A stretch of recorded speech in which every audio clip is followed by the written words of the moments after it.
মঙ্গলবারই ধেয়ে আসতে চলেছে সাইক্লোন মন্থা। সাইক্লোনটি ল্যান্ডফল করবে অন্ধ্রপ্রদেশের কাকিনাড়া বলে একটি অঞ্চলে। ল্যান্ডফলের সময় এর সর্বোচ্চ গতিবেগ 110 কিলোমিটার থাকতে পারে। আপাতত যেটা জানা যাচ্ছে, নিম্নচাপটা অবস্থান করছে দক্ষিণ পূর্ব বঙ্গোপসাগরে। শক্তি বাড়িয়ে তা পরিণত হয়েছে গভীর নিম্নচাপে, পশ্চিমের দিকে অভিমুখ। শনিবার অতি গভীর নিম্নচাপে পরিণত হওয়ার কথা ছিল এবং রবিবার তা ঘূর্ণিঝড়ে পরিণত হওয়ার কথা। সোমবার আরও শক্তিশালী ঘূর্ণিঝড়ে এটা পরিণত হবে।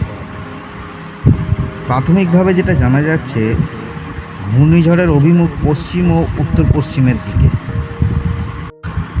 ঘূর্ণিঝড়টির ল্যান্ডফলের সম্ভাবনা মঙ্গলবার সন্ধে অন্ধ্রপ্রদেশের কাকিনাড়া বলে একটি অঞ্চলের কাছাকাছি। মঙ্গলবার সন্ধ্যায় স্থলভাগে প্রবেশের প্রবল সম্ভাবনা। ল্যান্ডফলের সময় গতিবেগ সর্বোচ্চ 110 কিলোমিটার পর্যন্ত ছুঁতে পারে।